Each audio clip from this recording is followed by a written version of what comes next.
Namaskar and welcome back to the channel. So we are back to the chapter called Chemical Coordination and Integration from 12th NCERT Biology, and the topic of discussion for this video is pancreas. तो pancreas का जो glandular aspect हम discuss कर रहे हैं यहाँ पे ये बताया गया है कि pancreas एक composite gland है, यानी वो exocrine भी है endocrine भी है. exocrine यानी उसमें duct भी है जिसके थ्रू बेसिकली जो एक्सोक्राइन ग्लैंड का मतलब होता है वो ये है कि वो कोई भी ऐसी ग्लैंड जो सलाइवा, डाइजेस्टिव जूस, टीयर्स या कुछ भी सिक्रीट करती है और डक्ट्स के थ्रू बॉडी में रिलीज़ करती है यूटिलाइजेशन के लिए. एंडोक्राइन ग्लैंड का मतलब है कि वो डक्टलेस है लेकिन मोस्टली हार्मोनल सीक्रेशन को उसमें कंसिडर किया जाता है एंडोक्राइन ग्लैंड में बेसिकली. तो पैनक्रियास जो है both endocrine gland and as an exocrine gland act कर रही है. अब एंडोक्राइन ग्लैंड के एस्पेक्ट में क्या डिस्कस होता है, क्या आता है, वो हम इस वीडियो में डिस्कस कर रहे हैं.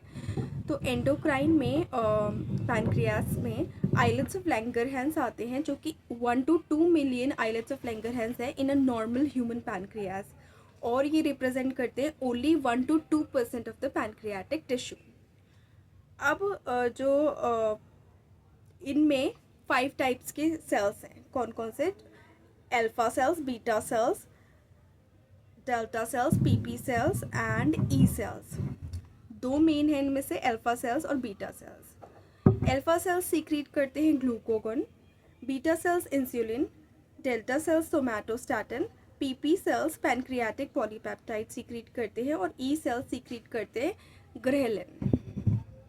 अब आते हैं इनके फंक्शंस पे. तो ग्लूकागॉन जो है इसको हाइपरग्लाइसेमिक हार्मोन कहते हैं, और ऐसा क्यों कहते हैं इसके फंक्शन से पता चलेगा. ये बेसिकली एक पेप्टाइड हार्मोन है और इम्पॉर्टेंट रोल प्ले करता है in maintaining normal blood glucose levels.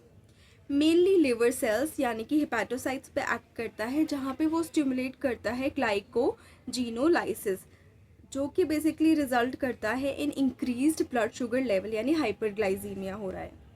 दूसरा, ये स्टिमुलेट करता है ग्लूकोनियोजेनेसिस, जिससे कंट्रीब्यूट अगेन करता है हाइपरग्लाइसीमिया में.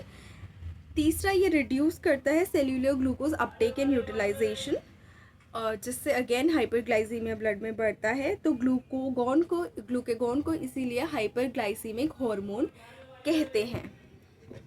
नेक्स्ट आते हैं हम इंसुलिन पे. तो इंसुलिन भी एक पेप्टाइड हार्मोन है और ये मेजर रोल प्ले करता है in regulation of glucose homeostasis.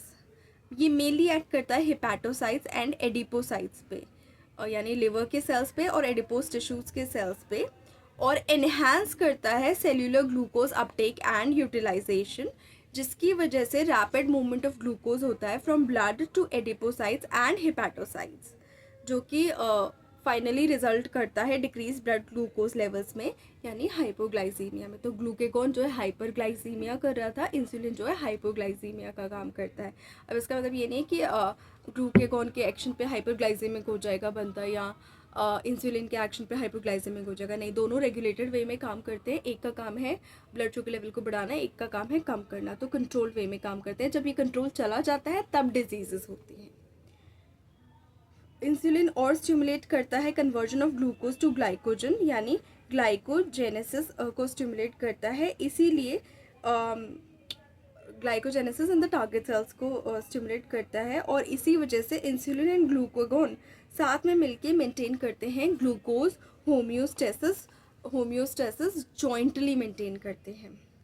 अब यदि बॉडी में प्रोलॉन्ग्ड हाइपरग्लाइसीमिया रहेगा, यानी इंसुलिन कम काम कर रहा है या इंसुलिन प्रोडक्शन उतना नहीं हो पा रहा है या टारगेट सेल्स को रिसीव नहीं कर पा रही हैं, तो डायबिटीज़ मेलाइटिस बन जाएगा बॉडी में प्रोलॉन्ग्ड हाइपरग्लाइसीमिया रहने पर, जो कि एक कॉम्प्लेक्स डिसऑर्डर होता है. ये एसोसिएटेड होता है loss of glucose through urine, formation of harmful compounds known as ketone bodies. हो सकता है कीटोन बॉडीज़ भी बन रही हों बॉडी में. डायबिटिक्स मोस्टली इंसुलिन थेरेपी भी लेते हैं या ले सकते हैं, लेकिन जो है होम्योपैथी भी इसको रेगुलेट करने में बहुत अच्छा काम कर सकती है एंड इंसुलिन थेरेपी की ज़रूरत को कम कर सकती है. So that's it as per given in this chapter for pancreas. Thank you for staying on this channel. Please like the video, share the video, subscribe to the channel, and do not forget to mention your comments in the comment section. Thank you so much.